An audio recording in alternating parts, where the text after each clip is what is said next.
Every empire swears its money is safe. Every government insists its promises will last forever. And every time, history proves them wrong. From ancient Rome to revolutionary France, from the American Civil War to modern Lebanon, people have woken up to find their savings are worthless, their salaries are meaningless, and their futures have been stolen by a system they were told was solid. Collapse isn't rare. Collapse is the rule. We look at our bank balances, the numbers on our screens, our national currencies, and we assume they are bedrock. But money is not bedrock. Money is trust, and trust can vanish overnight. This isn't a slow motion event. It feels slow for years, and then it happens all at once.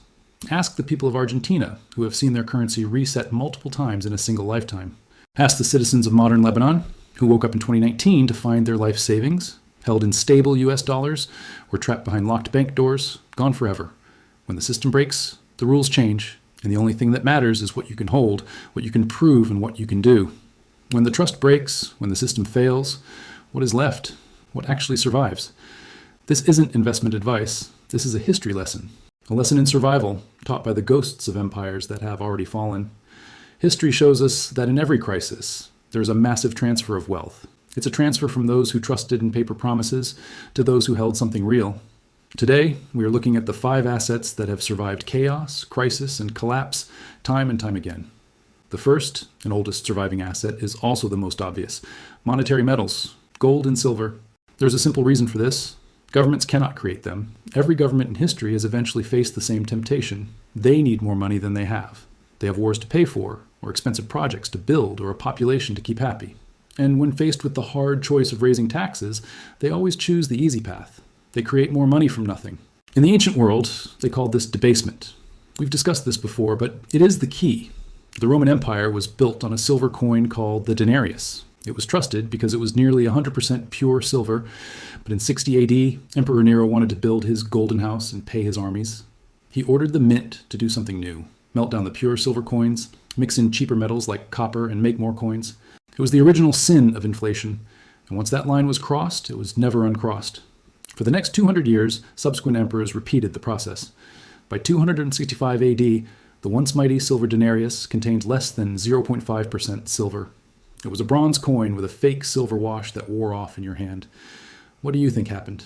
Prices for food and goods exploded. People's savings, held in the new coins, were wiped out. People stopped trusting the government's money and started hoarding the old pure silver coins. They turned to barter. The economy of the greatest empire in the world broke down, not because of barbarians, but because the government had lied to its people and destroyed their trust.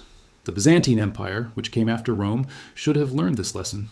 Their gold coin, the solidus, was the most trusted currency in the world for centuries, the dollar of its day. But eventually, they too fell to the same temptation. They started shaving the purity of the gold, mixing in cheaper alloys. Trust cracked, and the empire's financial power evaporated. But we don't need to look back 1,000 years. Look at the Weimar Republic in Germany in 1923. The government, unable to pay its war debts, turned on the printing presses. They printed so much paper money, the papier mark, that it became utterly worthless. Photographs from the time are now famous. Women burning stacks of cash to heat their stoves because it was cheaper than firewood. Children playing with blocks of money like they were wooden toys. In this chaos, what had value? A single gold coin could buy a house. A silver dollar was a fortune. People with physical metal could buy entire city blocks from those who had trusted in paper. The lesson is brutal. When a government breaks its currency, the value doesn't just disappear. It transfers to those holding real, non-printable assets. The lesson from 2,000 years is simple. Governments cannot be trusted to not print money. Gold and silver survive because they are real. They are tangible assets that cannot be counterfeited by a central bank or debased by an emperor. They are the ultimate vote of no confidence. The second asset that survives is productive land. This is the most fundamental asset of all because it is the source of all real wealth: food, energy, and resources. When a currency fails, paper money can become worthless. But people always need to eat. Look at the American Civil War. In the South, the Confederacy had no real money to fund its army. So it printed, and printed, and printed. They printed paper bills called graybacks in such staggering quantities that by the end of the war, they were worthless. Inflation in the South reached levels that are hard to imagine. A soldier's paycheck for a month might not buy a single loaf of bread. In this environment, who was wealthy? It wasn't the person with a trunk full of Confederate paper money. It was the farmer who had a few acres of land. That farmer could grow corn, raise chickens, and feed his family. He could trade a bag of potatoes for a pair of shoes. He was a king. The person with the paper money starved. History shows this in another, even stranger way, the Black Death in the 1340s. This wasn't a financial collapse, but a total societal shock. As much as half of Europe's population died. What did this do to the value of assets? Think about it. Suddenly, there was a massive shortage of people. Labor, the ability to work, became incredibly valuable. Survivors could demand higher wages. But what happened to land? With half the people gone, there was a massive surplus of land. Farms and houses stood abandoned. The price of land collapsed. Who benefited? The survivors who had liquidity, our next asset. They were able to buy up vast amounts of productive land for almost nothing. This was a profound, involuntary reset of the entire social structure. The old feudal order, which was built on a surplus of labor, was shattered. Land, which was once the exclusive domain of the nobility, was now so plentiful and cheap that former peasants could become landowners. And because labor was so scarce, those who could actually work the land, the survivors, could demand wages and freedoms they had never dreamed of. This event shows that productive land is a two-part asset. It's the land itself, and it's the knowledge of how to make it produce. In a collapse, the person who can grow food will never be poor for long. In every crisis, productive land holds its value because it produces something real. You cannot print farmland. You cannot debase a field of wheat. It is the final backstop against a failing system. The third asset is liquidity outside the system. This is a lesson from the modern world, and it is terrifying. What is liquidity? It's cash or assets that can be turned into cash immediately. But the key is where that liquidity is held. The case study is Lebanon, starting in 2019. For decades, Lebanon was called the Switzerland of the Middle East. Its banks were considered safe, stable, and sophisticated. Middle-class families, doctors, engineers, and retirees all put their life savings into these banks, which paid high interest rates on US dollar accounts. It was all a lie. The entire system was a Ponzi scheme. And in October 2019, it collapsed. The banks did something that most people in the West think is impossible. They locked the doors. People woke up to find their accounts were frozen. Their life savings? Gone. The ATMs were shut off. The government limited withdrawals to a few $100s a month, then to almost nothing. The Lebanese pound lost over 90% of its value. People with $500,000 in their bank account were suddenly poor, begging outside the locked doors of the bank for their own money. What did the survivors have? They had physical US dollars hidden under a mattress. They had gold coins buried in the yard. They had assets in other countries, outside the reach of the Lebanese government. This crisis taught us the most brutal lesson of the 21st century. Your money in the bank is not your money. It is an unsecured loan you have given to the bank. And if the bank fails, or the government tells it to, they will not pay you back. This isn't just Lebanon.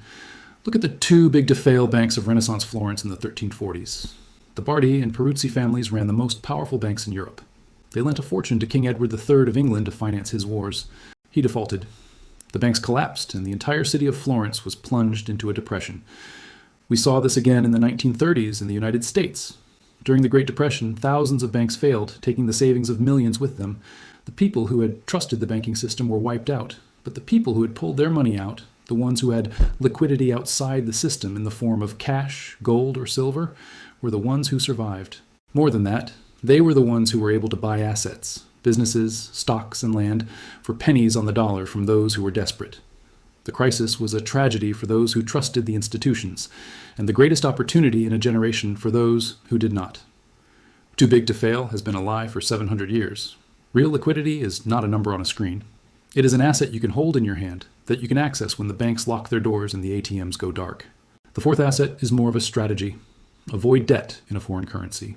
This is a mistake that has destroyed entire nations. It's the flip side of the last point. While holding a foreign currency can save you, owing a foreign currency can destroy you. The case study is the 1997 Asian financial crisis. Countries like Thailand, Indonesia, and South Korea were the Asian tigers. Their economies were booming. Their companies and banks did what seemed smart at the time. They borrowed billions of dollars from foreign investors, and they borrowed it in US dollars because the interest rates were low and the dollar was stable. This worked as long as their own currencies were stable. But in 1997, speculators attacked the Thai currency, the baht. Its value collapsed. This set off a chain reaction. The Indonesian rupiah, the Malaysian ringgit, and the South Korean one all collapsed too. Suddenly, those cheap US dollar loans became impossible to pay. Imagine you borrowed 1 million US dollars. On Monday, that debt equals 1 million of your local currency. On Tuesday, after the collapse, that same $1 million debt now equals 5 million of your local currency. Your debt multiplied by 500% overnight, while your income did not. This is the poison of foreign-denominated debt. It forces you to earn in a weak currency while you owe in a strong one. It's a game you cannot win. The International Monetary Fund, or IMF, often steps in during these crises, but its help is just another version of the same trap. It provides new dollar-denominated loans, but demands that the country impose crippling austerity, slashing spending on its own citizens, selling off national assets like power plants and water systems, all to pay back the foreign creditors. It's a recolonization by finance. The nations that fell into this trap in the 90s saw decades of progress wiped out in less than a year. It was a death trap. Entire corporations, banks, and even governments were bankrupted. This is the lesson. Debt in someone else's money is a form of financial slavery. True wealth means owning your assets outright, free from the promises of a currency you do not control.